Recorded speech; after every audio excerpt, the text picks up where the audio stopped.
Hi. Today's another Friday, a lovely Friday. And today, I'm celebrating love, L-O-V-E, with all the colors of love. You think about love, you think about red, you think about yellow, you think about green, you think about gray, you think about purple. All love.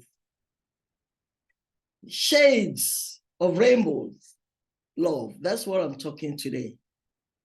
And I know we are all looking forward to that 14th, which we have set aside all over the world as a Valentine Day. But a lot of people think something different about Valentine's. When they think about Valentine, they think about they think about sex. Sometimes people are looking forward that, oh, maybe this Valentine, my boyfriend is going to propose to me. It doesn't matter, even some boys might be thinking, oh, my girlfriend is going to propose to me. And we can seal it up. And in bed, many restaurants are going to be full because lovers all over are going to celebrate Valentine. This Friday, I'm taking a kind of historical retrospect into uncommon love. You know, the only kind of very uncommon, unconditional love is Jesus Christ, because Jesus is love. God is love. And God's love is unconditional. It is love personified. So if you're looking and thirsty for love, God is there for you. But now I'm talking about human relationship, the kind of human kind of love between a man and a woman. There is an uncommon one that I'm going to share with you today. If you are joining my channel for the first time, my name is Josephine, and this channel is Learn with Joes, an academy of knowledge economy. We release videos twice a week. Tuesday, I teach in one of my courses in core area of my specialization, philosophy of religion and theology. I have a doctoral degree in theological studies. But Fridays like this, I set a tone for the weekend. I call it Friday Tonic. I talk on issues, contemporary issues that we can learn from, lessons from life. When I say life lessons, several different things, either for workforce, either for family, either for individuals, either for etiquettes and things we should know, things we should do. Those are the kind of things I speak on, like today. So I'm going to talk about love today. But before I go on, let's join Learn with Joes.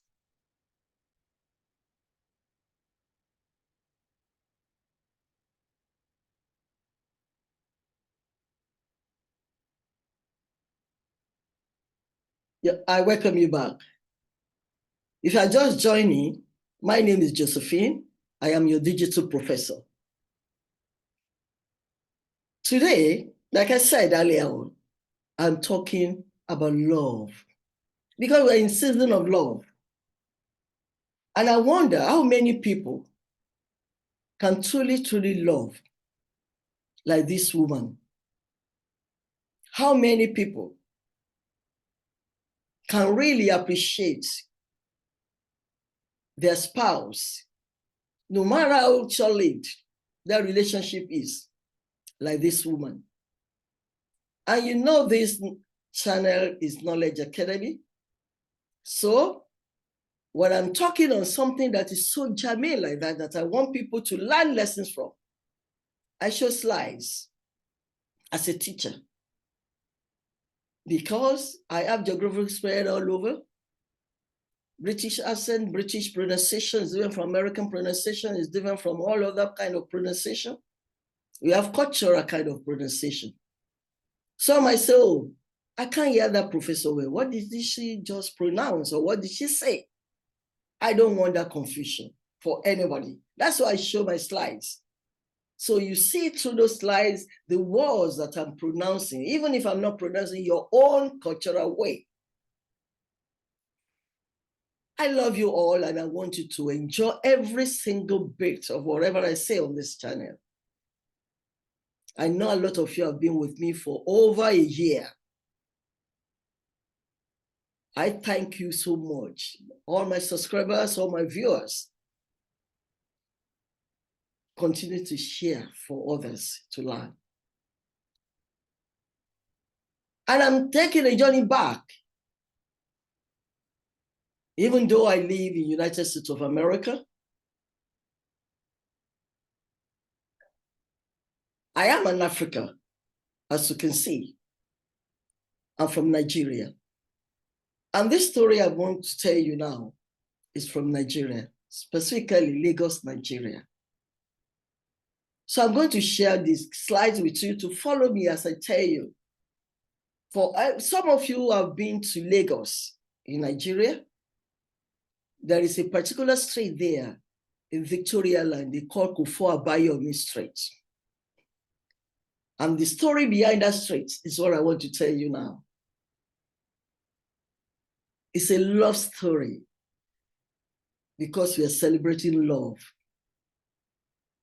At times, love comes in form of sadness, but someone knows how to turn it around for happiness, as you shall see in this story.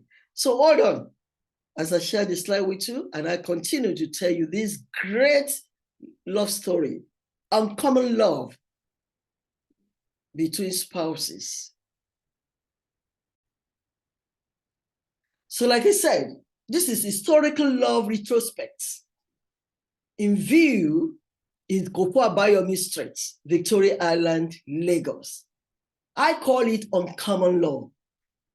Because honestly, it's not common. And some might not take the decision this woman in this story took, and some might not agree to that decision the man in this story took. It's an uncommon love, and you will learn from it. Honestly, I'm impressed with that love. I love that love. We are talking about love. We are sharing love. I just love.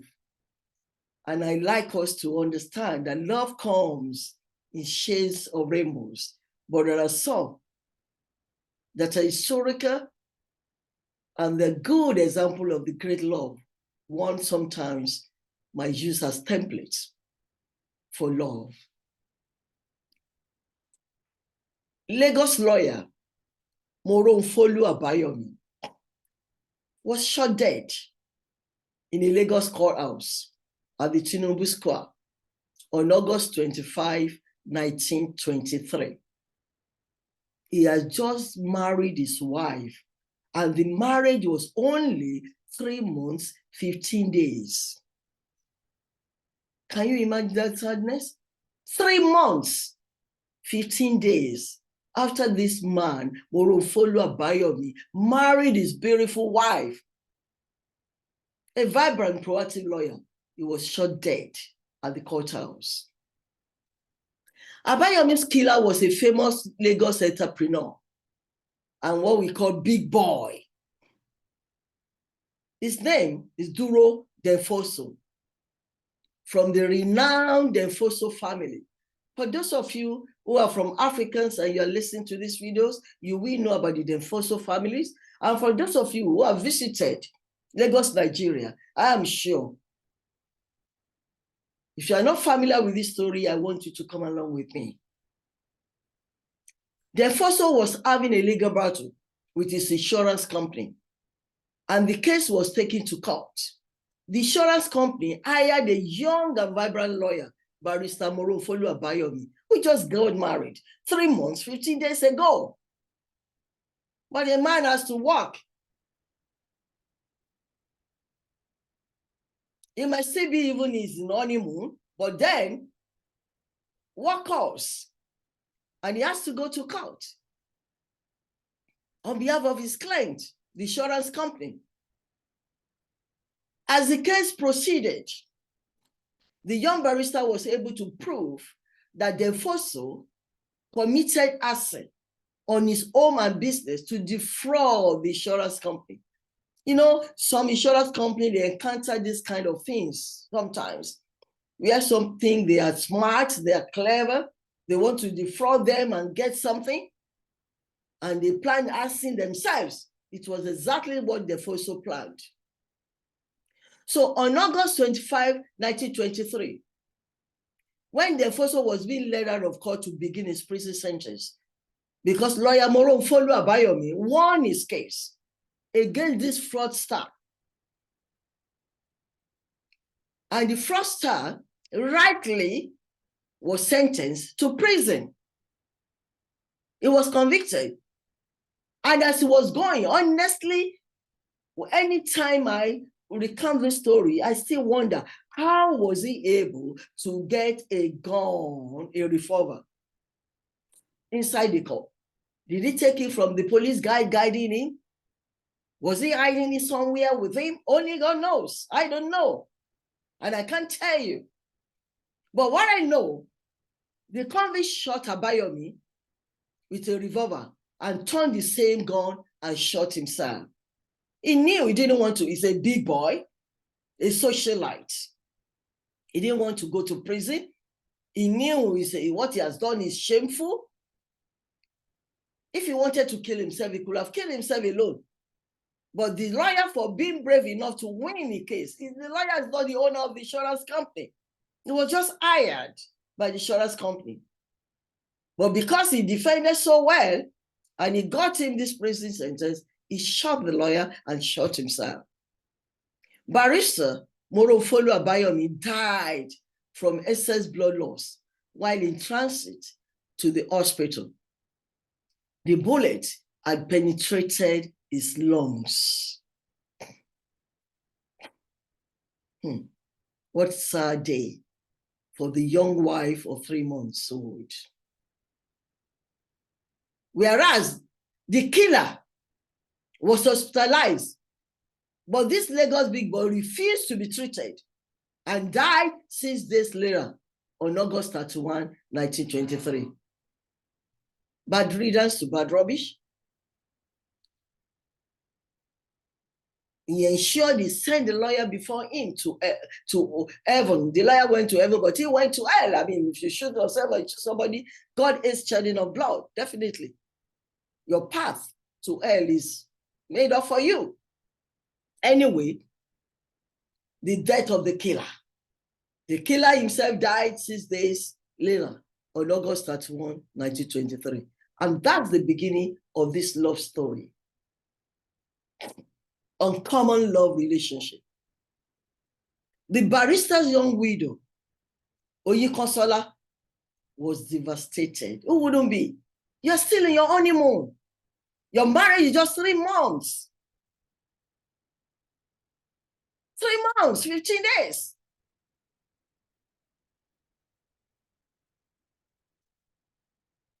They are lovebirds, they are couples. I'm sure they would have celebrated the bond and Valentine with themselves. They're still in their honeymoon. So Oyikonsola was really, really devastated and refused to love any man again. Everybody that approached her after that, she turned them down. Until 6 years later, when there was too much pressure. Your husband, you don't have a child. Your husband is dead now, 6 years, and you're not going to remarry. You are still very young. So in 1929, when a young doctor, Kofo John, that's the name of the young doctor, Kofo John, showed her a love greater than her late husband's and asked for her hand in marriage. She accepted she can marry him with one proviso.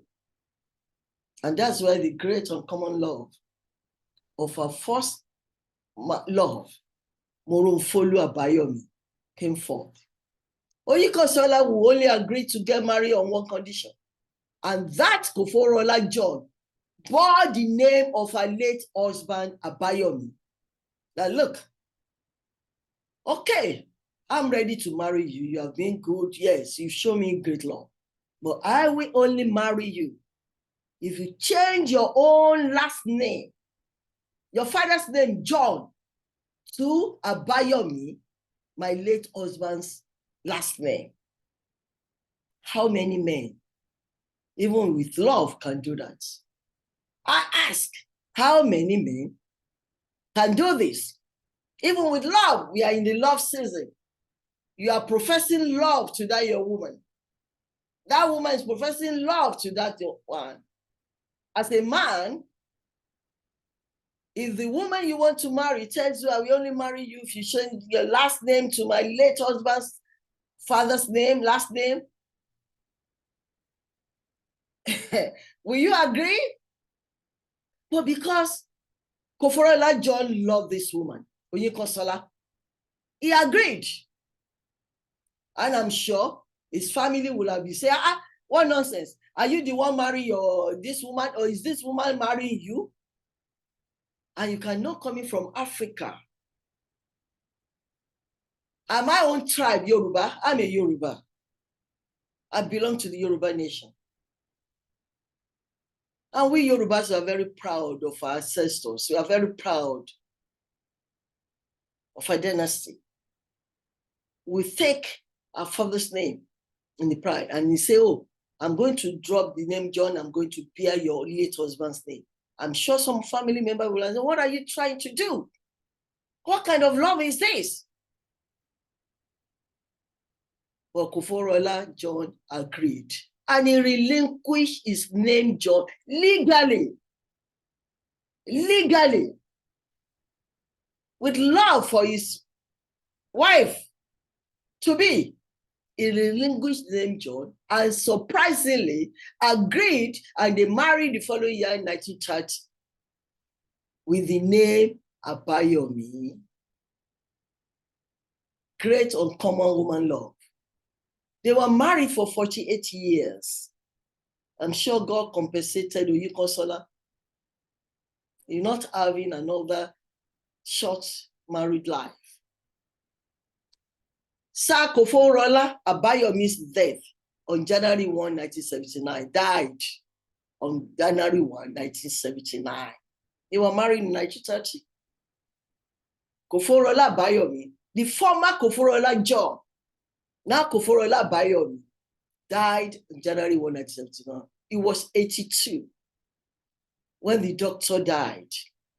Lady Oyekosola Abayomi lived to the ripe old age of 93. But you got it? That Kofo Abayomi Street now in Victoria Island is named in his honor. You get what I mean? The former Kofo John, who changed his name in marriage to Kofo Abayomi to carry on the legacy of his wife's late husband. They named that Victoria Island Road in his honor.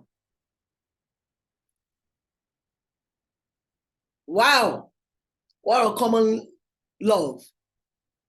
And I put it to you, as a man, can you do it? Even when some women say, look, I don't, maybe I'm the only daughter of my parents. I do not want to change my name.